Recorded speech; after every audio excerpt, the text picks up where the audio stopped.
Boisey! Hi, Tally, hide! Boisey, come home!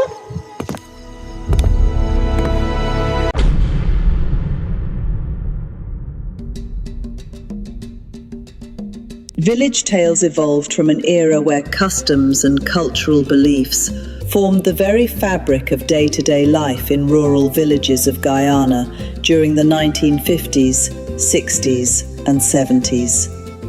As a child of a health visitor who served in many of these rural communities, I had the privilege of experiencing cultures raw and uninfluenced.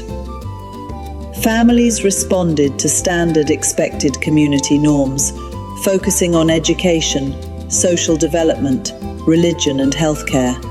However, healthcare administration often proved challenging for my mother due to opposing customs, cultural beliefs and expectations. My experiences as a child growing up in these villages have had a positive influence on my very resourceful personality. I will always treasure those years, never forgetting the intriguing stories that I have to share. The Bicycle Thief by Monchoir. No one had seen Tally or Pansy since the Saturday before. They had both been in hiding for more than 1 week. Tally and Pansy were hiding from Boisey and the inquisitive and prying eyes of the judgmental villagers. What the villagers were most curious about was the ever-present and determined Boisey, who had formed a one-man dredging machine, combing the murky waters of the trenches surrounding the home of Tally. No wonder what Boisey look for. The villagers inquired. Since last week, he has searched. Why? Tally can't come outside.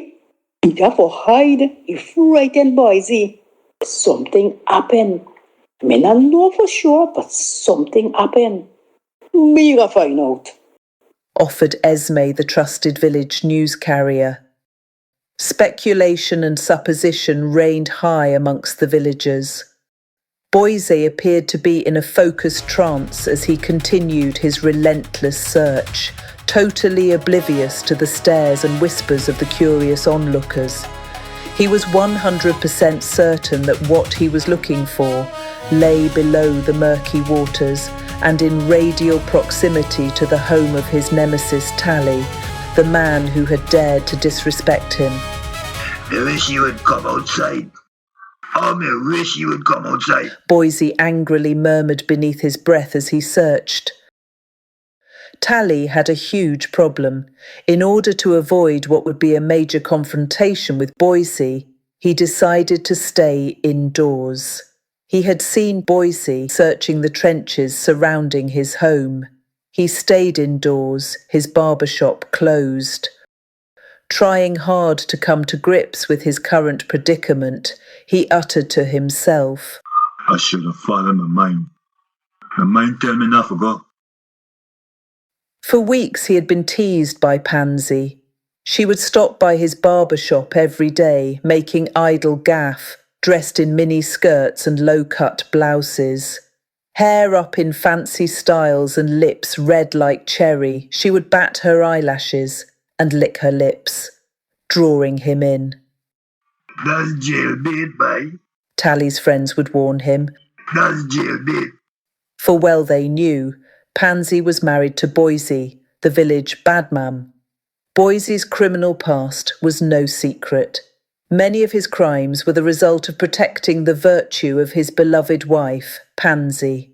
The last man caught with his Pansy was still disabled from the beating he had received at the hands of the insanely jealous Boisey. That Saturday before, Pansy came by Tally's shop, a desperate woman in need of help. Her gas stove wasn't lighting, and Boisey was away in another village, attending the funeral of a close friend. The funeral was held in a village located over the river, and Boisey would be gone for the night. She asked Tally to come see about the stove. Despite the stern warnings from his friends, Tally agreed to assist. When he arrived at the house, Pansy was alluring in a red negligée. Her bulging breasts, small waist, rounded hips and shapely legs formed an alluring silhouette against the sheer silk of her baby dolls.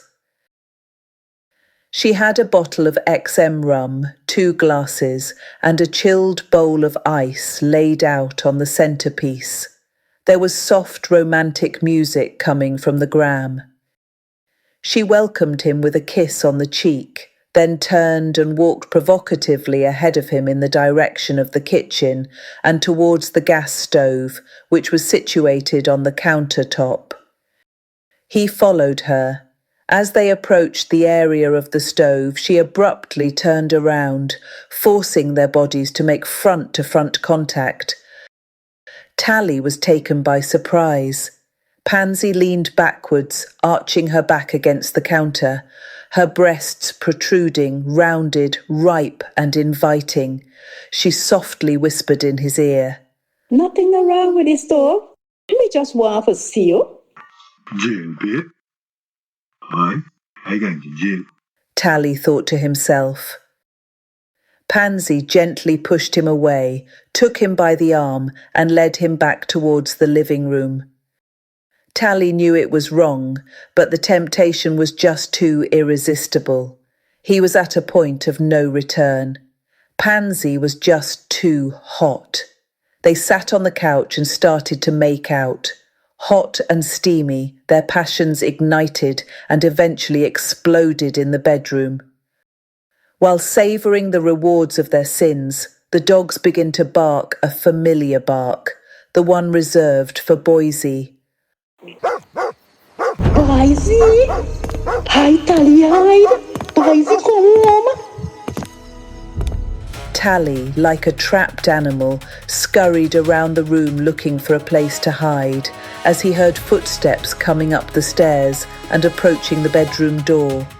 He gathered his clothing and decided to exit the bedroom window.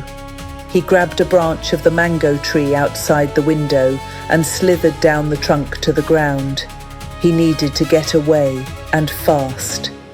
He spotted Boisey's bicycle leaning against a post underneath the house, and without stopping to get dressed, he jumped on the bike and headed home.